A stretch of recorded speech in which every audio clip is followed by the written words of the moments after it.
California's freeway system is massive, but here's something officials still can't explain. In 2020, Caltrans ran a diagnostic check on one of their traffic cameras overlooking a quiet stretch of the I-5 near Gorman. The camera was working perfectly, except for one thing. Every night at exactly 3:13 a.m., it recorded movement, always the same.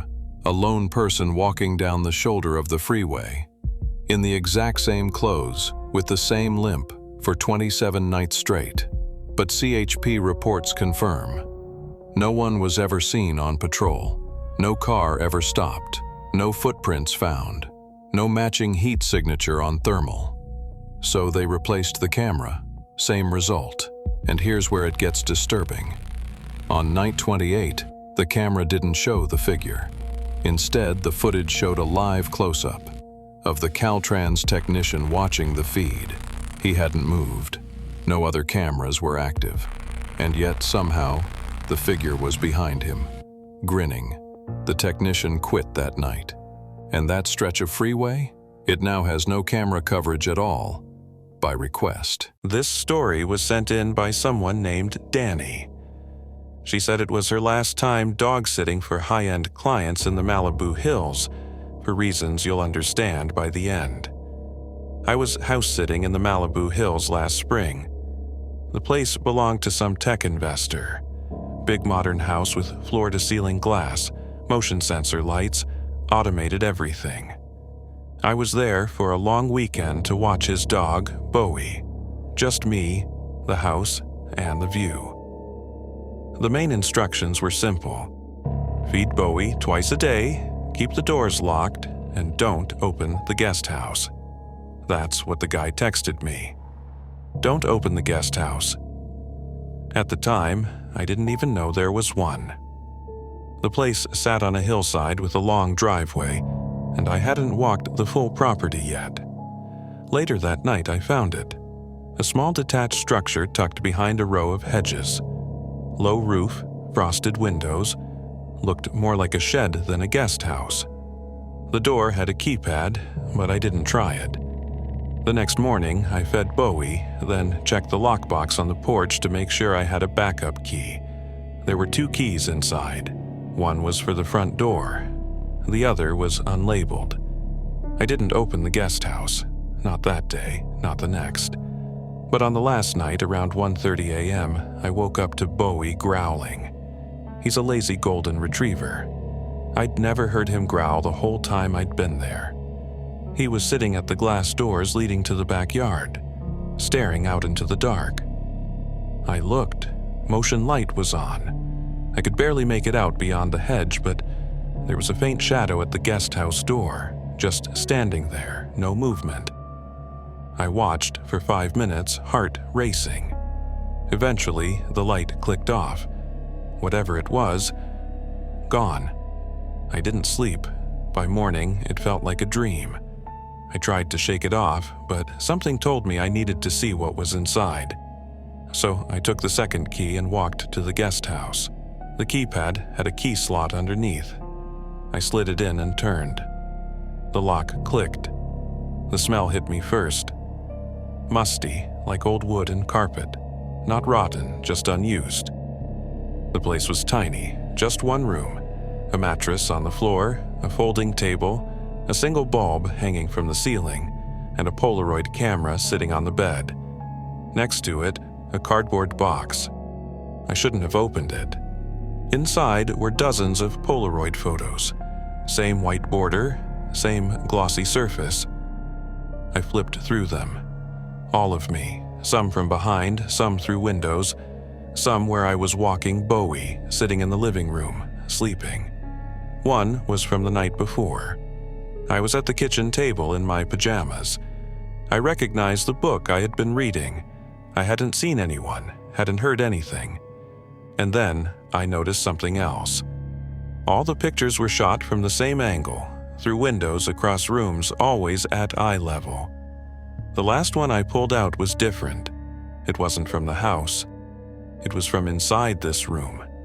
It was me holding a photo. I turned around so fast I nearly tripped over the mattress. No one was there. I grabbed the box, the camera, and locked the guest house on my way out. I stuffed everything in the trunk of my car and left a message for the owner.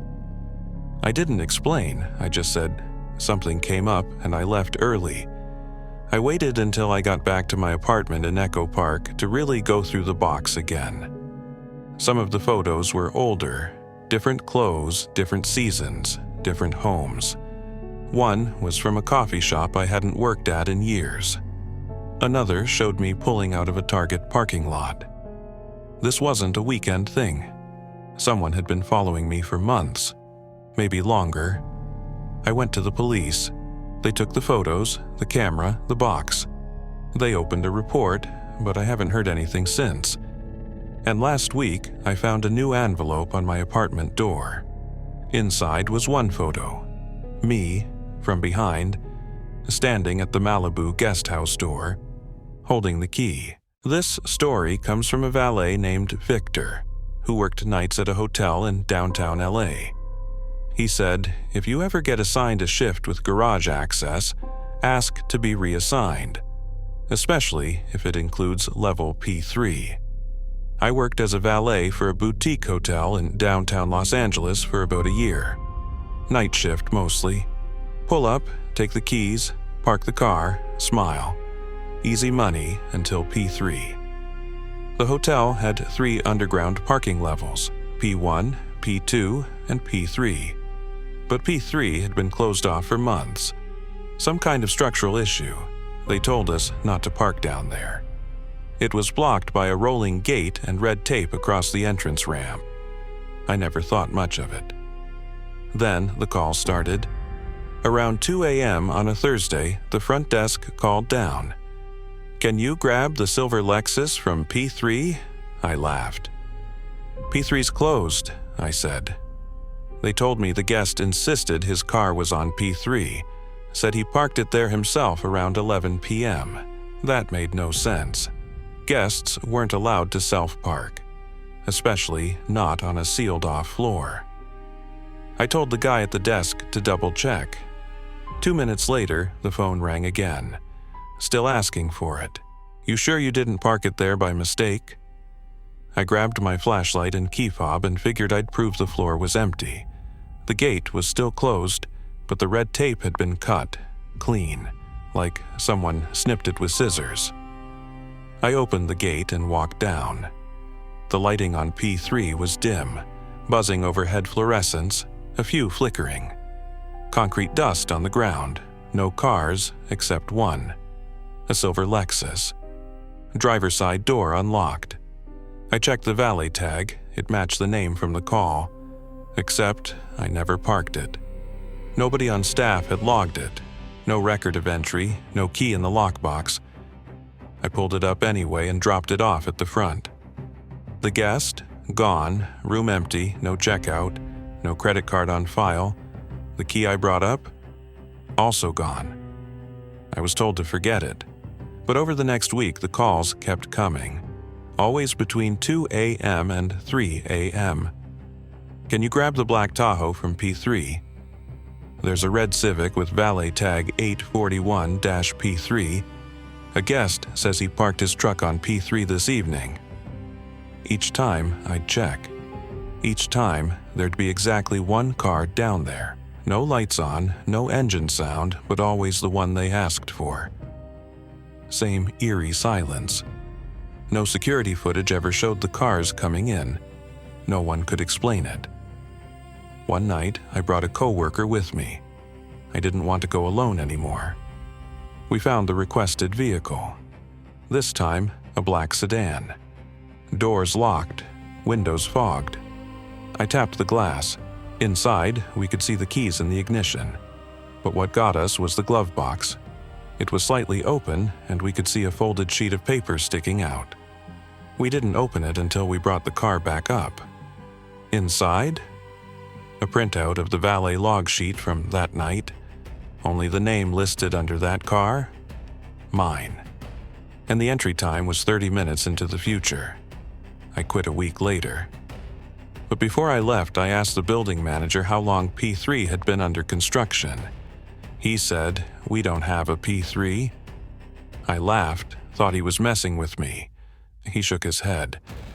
2 levels, P1 and P2, that's all that was approved. You sure you don't mean the basement storage?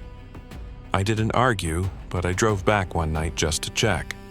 Ramp was still there, gate was still there, only now the P3 sign was gone, just blank concrete. And the red tape? It was tied neatly around the steering wheel of my car. This story was sent to me by a screenwriter named Ben.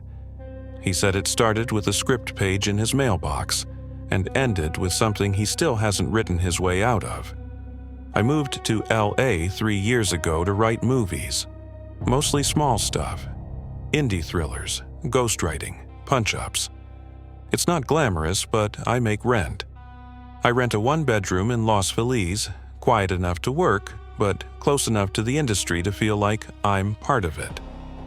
About 2 months ago, I found a plain envelope in my mailbox, no name, no stamp, no return address. Inside was a single printed script page, courier font, scene heading, dialogue, all formatted professionally. At first, I thought it was a stray page from a neighbor's project, until I read it. It described a man, mid-30s, brown hair, flannel shirt, walking from his apartment to the corner coffee shop. His thoughts, his steps, what he ordered, exactly what I had done that morning. Same words I said, same route, even the song I hummed. I stared at the page, thinking it had to be a coincidence or a prank. I threw it out. 3 days later, another envelope appeared. This one had 3 pages, same formatting, same courier font. Now, the scene described me sitting at my laptop, checking emails, replying to a client, then stepping out to take a call. Every beat was accurate. It ended with the man looking at his reflection in the window and thinking, I haven't done anything worth writing about. Which is exactly what I had thought. Not said, thought. That's when I stopped brushing it off. I asked my building manager if there were cameras by the mailboxes. He said no. I left a note inside the mailbox the next day. Who are you? The next morning, I found a reply, typed in the same format. The writer never knows he's being written. I showed it to a friend. She laughed it off, said maybe I had a stalker, or maybe I was losing it from writing too much. But the pages kept coming, always typed, always precise, and always one day ahead. They described moments I hadn't lived yet, people I hadn't seen, lines I hadn't said, until the next day when they all played out exactly as written. One script page showed me dropping a glass while washing dishes. I was extra careful that night, didn't drop anything. The next morning, I bumped the counter and shattered a glass. Exactly like the page said. It started getting worse. I got a full scene describing me reading a script alone, lights dimmed, stomach tense. Then hearing a knock at the door. No one there, then another knock, closer, like it came from inside. I read it 3 times. Then it happened. Same order, same pacing, same silence. I didn't sleep after that. I gathered the pages and went to the cops. They took a report, said it was creepy but not a threat. I could file a restraining order if I knew who to file it against. I didn't. One night I waited near the mailbox. No one came. But by morning there was a new envelope. This one had only 2 lines. Don't try to rewrite it. You're not the author anymore. That's when I stopped opening them, but they didn't stop coming. Now they show up inside my apartment. On my desk, on the couch, once, on my pillow. I tried staying at a friend's place. Still found one in my bag the next morning. Last night the envelope was sealed with wax. Inside was the final scene, typed, perfectly formatted. It was me, reading the last page, realizing this was the end. Turning toward the window and seeing, it ends mid-sentence. No conclusion, Just an open loop. Like whoever was writing it wanted me to finish it myself. But I'm not going to, because I already did. You're reading it now.